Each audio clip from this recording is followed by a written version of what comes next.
ہوئی کہ ضرب عضب طرز کے ایک اور آپریشن کی بھی ضرورت ہے، تو ضرب عضب میں کون سا تیر مارا گیا تھا، اس میں کون سی اچیومنٹ ہوئی تھی؟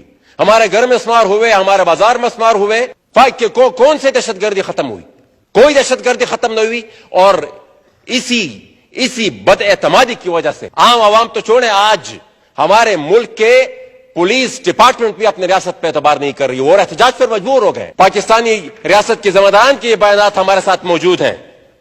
کوئی کہہ رہا تھا طالبان، ابھی ریسنٹ کی بات ہے خیبر پختونخوا حکومت کی، طالبان یہاں پر یہ جنگ کے لیے سوات نہیں آئے تھے، یہ فورن منسٹر صاحب کرتے تھے، طالبان ذہین لوگ تھے، ترقی چاہتے تھے. یہ ہمارا سابقہ وزیر خارجہ شاہ محمود قریشی صاحب کی سٹیٹمنٹ ہے. یہ خان صاحب کچھ اور کہہ رہے تھے، انہوں نے کہہ دیتے غلامی کی زنجیریں توڑ دی. وہ ان کا یہ سٹیٹمنٹ بھی ہے کہ طالبان کے نظریات سے پاکستان کو کوئی خطرہ نہیں ہے. یہ مختلف بیانات یہ ہماری ہی سیاسی قیادت اور ملک کے رسپانسیبل عہدوں پر رہنے والے لوگوں نے یہاں پر دی. اور پھر اس کے بعد کیا ہوا؟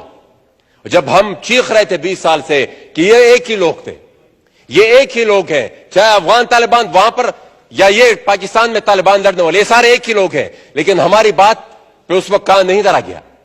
اب پھر وہ ثابت ہو رہا ہے. یہ ایک حقیقت ہے. نظریات ہر کسی کے الگ الگ ہوں گے، لیکن یہ اس حقیقت اس کو کوئی جھٹلا نہیں سکتا. اب میں اس پر آؤں گا. کل یہ بھی ڈیبیٹ ہوئی کہ خودکش پنجاب میں جب ہوتا تھا تو کون تھے؟ وہ تو ان کا تعلق بھی پنجاب سے نہیں تھا. تو جناب اسپیکر، میں صرف ایک بات کہوں گا کہ خودکش اگر ہمارے علاقے سے ان کا تعلق تھا بھی تو ان کو ٹرین کرنے والا کرنل امام اور جنرل حمید گل یہ کون تھے؟ کس نے ان کو بھجوایا تھا؟ کون نے ان سادہ ذہنوں کو ورغلانے کے لیے ریاستی مشینری استعمال کی تھی؟ کون تھے وہ لوگ؟ وہ ہمارے نہیں تھے. یہ ریکارڈ کا حصہ ہے، یہ ہم چھپا نہیں سکتے. ہم 100 دفعہ بھی اگر چاہیں کہ ان تمام حقائق کو ہم چھپا نہیں سکتے. اور یہ ساؤتھ ایشیا ٹیررزم پورٹل کی رپورٹ میرے ساتھ موجود ہے، اور اس رپورٹ کے مطابق 66,000 جو جانیں گئی ہیں اس وار آن ٹیرر میں، ان میں سے 40,000 کا تعلق خیبر پختونخوا سے. اور ہم یہ نہیں کہتے کہ دہشت گردی کہاں، ہم کسی صورت دنیا کے کسی کونے میں بھی اس کو جسٹیفائی نہیں کر سکتے، لیکن یہ تقابل بھی درست نہیں تھا جو کل یہاں پر ہو رہا تھا. ان تمام 66,000 میں پنجاب میں صرف 2500 نقصانات ہوئے ہیں. ہم چاہتے ہیں کہ ایک بھی نہ ہو، لیکن یہ کوئی کمپیریزن ہی نہیں ہے. میں رہا ہوں، تباہ برباد میں رہا ہوں، معیشت میری تباہ ہو گئی، نسل میری تباہ ہو رہی ہے، اور یہ اس کو اسی پرزم سے دیکھنا ہوگا. جناب اسپیکر، یہاں پر کل میں تو موجود نہیں تھا، لیکن پھر جو سوشل میڈیا پر میں نے دیکھا تو یہ اس مفروضات، ان اعلانات کی وجہ سے ہمیں کوئی اب دھوکہ نہیں دے سکتا کہ کہے کہ بھائی ہم نے آپریشن کا ارادہ کر لیا ہے. آپریشن کا ارادہ نہیں، آپ اپنی پالیسی ٹھیک کریں، اپنے ذہنوں میں کلیئرٹی لائے، تب بات بنے گی. اور اگر آپ چاہے، ریاست چاہے، تو یہ چند دن کا کام ہے، یہ چند دن کا کام ہے، لیکن ہم نے نہیں کرنا، کیونکہ ہم نے تو 40 سال سے جنگ کو بطور کاروبار یوز کیا ہے، جنگ کو ہم نے بطور کاروبار استعمال کیا ہے. تو اس طرح ریاست نہیں چلتی. پہلے تو ہم یہ بہانہ بناتے تھے کہ بھائی یہ جو ہو رہا ہے، یہ افغانستان میں انڈیا نواز حکومت ہے، وہ یہاں پر یہ سب کچھ ٹی ٹی پی کو سپورٹ کر رہی ہے. اب تو ہماری چہیتوں کی حکومت ہے، اب کون کر رہا ہے اس کو؟ اب کون سی ایجنسی دنیا کی ان لوگوں کو سپورٹ کر رہی ہے؟ بنیادی طور پر مسئلہ یہ ہے کہ ہم نے، ہماری ایجنسیوں نے، ہماری جرنیلوں نے یہاں پر تحفظ دی افغان طالبان کو. انہی طالبان نے پھر آگے جا کر ٹی ٹی پی کو سپورٹ کیا، اور اس نے جا کر پھر وہ ہمارے بچوں کو مارا. جناب اسپیکر، ایک بات بہت کلیئر ہے، جس دن تک ہمارے پڑوس میں افغانستان میں طالبان قابض رہیں گے، پاکستان سمیت پوری ریجن میں امن نہیں آ سکتا. پیاگ لگی ہوئی ہے، اور میں محسن داوڑ کے وجود پہ آگ لگی ہوئی ہے، اور کوئی اور آرام سے زندگی گزار لے گا، یہ ہو نہیں سکتا. یہ آگ پھیلے گی. یہ جب افغانستان میں بھی تھی، اس وقت یہاں پر یہ قیادت کہہ رہی تھی کہ یہ یہاں پر آئے گی, ڈیورنڈ کراس کر کے آئے گی. اب جب خیبر پختونخوا میں ہے تو اس سے پورے ملک میں پھیلے گی, یہ رکنے والی نہیں ہے. جناب اسپیکر, یہ جو دہشت گردی کا ناسور ہے, ہم یہاں پر آتے ہیں, تقاریر کرتے ہیں, تنقید کرتے ہیں, دعوے کرتے ہیں, اور یہ مسئلہ حل نہیں ہوتا. یہ کیوں نہیں ہوتا حل؟ یہ کل جو تقاریر ہوئی, اسی تقاریر کا انسان اگر تجزیہ کرے, اسی کا ایک جائزہ لے, تو پھر اس سے پوری وضاحت ہو جاتی ہے کہ یہ مسئلہ حل کیوں نہیں ہو رہا. مسئلہ کچھ اور ہے. یہاں پر جتنے بھی تقاریر ہو رہی تھی کل, ایک آدھ کے علاوہ, میں کچھ زیادہ جنرک سٹیٹمنٹ نہیں دوں گا, ایک آدھ کے علاوہ جتنے بھی تقاریر ہوئی کسی نے سچ نہیں بولا. وہ مسئلہ ہمارا کچھ اور ہے اور ہم کہیں اور پسے ہوئے ہیں, پرابلم کہیں اور سے ہے اور ہم کہیں اور بات کر رہے ہیں. مسئلے کو ہم ایک جگہ دوسری جگہ پھینک رہے ہیں, ہم سچ بول ہی نہیں رہے. حالات اس نہج تک آ پہنچے ہیں کہ آج پشاور میں پریس کلب کے سامنے خیبر پختونخوا کی پولیس نے احتجاج کیا ہے, اور وہ اپنے احتجاج میں یہ نعرے لگا رہے ہیں کہ یہ جو نامعلوم ہے یہ ہمیں معلوم ہے. اب اس نہج پر اگر آپ کے ادارے پہنچ جائے تو پھر آپ ریاست کس طرح چلائیں گے؟ کیسے چلے گی یہ ریاست؟ اور ان کو مجبور کیا گیا ہے اسی کنفیوژن کی وجہ سے, جس کے طرف اشارہ ہمارے ایک پشاور کے ممبر صاحب بھی کر رہے تھے.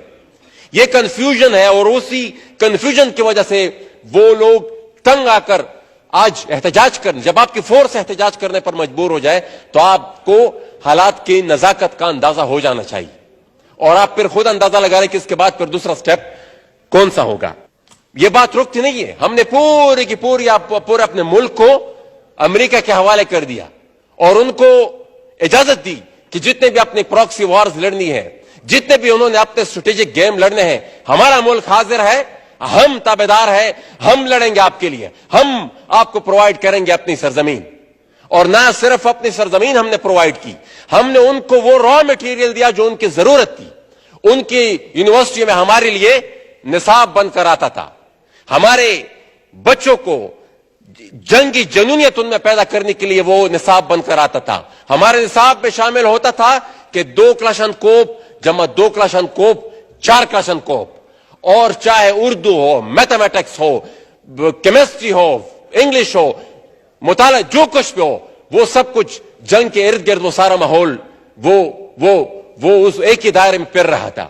تو ایک نہ صرف ہم نے اپنی زمین دی, بلکہ ایک ایسی مائنڈ سیٹ ان کو دینے کی کوشش کی جو ان کے مقصد کے لیے لڑے, جو جنگ میں اس میں شریک ہو, ان کی جنگ میں شریک ہو جو ہماری نہیں تھی. جو امریکہ لڑ رہا تھا اپنے سیاسی مقاصد کے لیے, اپنے اسٹریٹجک انٹرسٹ کے لیے, اور اس کے پھر کنٹینویشن میں پھر آگے کیا ہوتا ہے وہ تو ہو گیا. مجاہدین کا دور گزر گیا, پھر اس کے بعد طالبان کا فیز 1 آیا, اس کو بھی آپ نے ایسے ہیروئک طریقے سے پھر پورٹرے کیا جو میرے خیال میں دنیا میں کوئی ملک نہیں کرتا. اور جو ان تمام اس ڈیوریشن میں اگر کوئی پوائنٹ آؤٹ کرتا تھا, اگر ولی خان کہتا تھا کہ یہ جنگ, یہ جہاد نہیں فساد ہے, اور یہ جنگ بارڈر کے اس پار آ جائے گی, تو تب وہ غدار تھا. آج ہم جب یہ بات کر رہے ہیں کہ یہ جو جس طریقے سے سپانسرڈ جنگ افغانستان میں لڑی گئی اور یا لڑی جا رہی تھی, یہ تباہی ہے, یہ بربادی ہے, پھر ہمیں ایجنٹ قرار دیا گیا تھا. 20 سال تک 9/11 کے بعد بات کرتے ہیں, 20 سال یہاں پر ناصر موسوی صاحب نے بھی اس کا ذکر کیا. 20 سال تک ہم نے یہاں پر طالبان کو تحفظ دی, یہاں پر ہم نے ان کو پروٹیکشن دی, یہاں پر ان کو ہم نے خرچے دیے, ان کو لوجسٹک سپورٹ دی, ان کو پیسہ دیا, ان کو ہم نے پروٹیکشن دی. اگر ہم وہ پروٹیکشن نہ دیتے تو نہ آج وہ افغانستان پہ قابض ہوتے, اور نہ ہی اسی کے تسلسل میں یہاں پر یہ جو کچھ ہو رہا ہے, دھماکے ہو رہے ہیں, تباہی و بربادی ہو رہی ہے, یہ سب کچھ ہوتا. یہاں پر افغان مہاجرین بیچاروں کو ان پر قسم کی یہاں پر تہمتیں لگائی جاتی اور مورد الزام ٹھہرایا جاتا ہے. جناب اسپیکر, جو لوگ وہاں پر جنگ میں ملوث ہیں اور یا ان کے ساتھی ہیں جو یہاں پر اٹیکس کرتے ہیں, ان کو کوئی کچھ نہیں کہہ سکتا. وہ وہاں بھی جا سکتے ہیں جہاں میں نہیں جا سکتا, ان کی ایکسس وہاں بھی ہے, پورے ملک میں وہ پہلے ہوئے ہیں, وہ پروٹوکول انجوائے کرتے ہیں, ان کی ایک ایک رسید پر, ان کی ایک ایک چٹ پر وہ ویزے کی حیثیت رکھتے ہیں. تو کس کو ہم بیوقوف بنا رہے ہیں؟ کس کو بیوقوف بنا رہے ہیں وہ بہت واضح ہے, اس میں کوئی کنفیوژن نہیں ہے. ہم افغانستان کی تباہی کے ذمہ دار ہیں, اور جب افغانستان میں طالبان کا ٹیک اوور ہوا تب بھی ہم نے یہ بات کہی تھی کہ یہ آغاز ہے ہماری تباہی کا. ہم یہاں پر شادیانے بجا رہے تھے, یہاں پر میرے پاس سیاسی جماعتوں کے وہ سٹیٹمنٹس, وہ تہنیتیں, پیغامات وہ سارے ہمارے پاس موجود ہیں جو ان کو مبارکباد دے رہے تھے. یہاں پر بطور ریاست ہم نے اس چیز کو سیلیبریٹ کیا. یہ بیانات ہمارے یہ ابھی کہ یہ سارے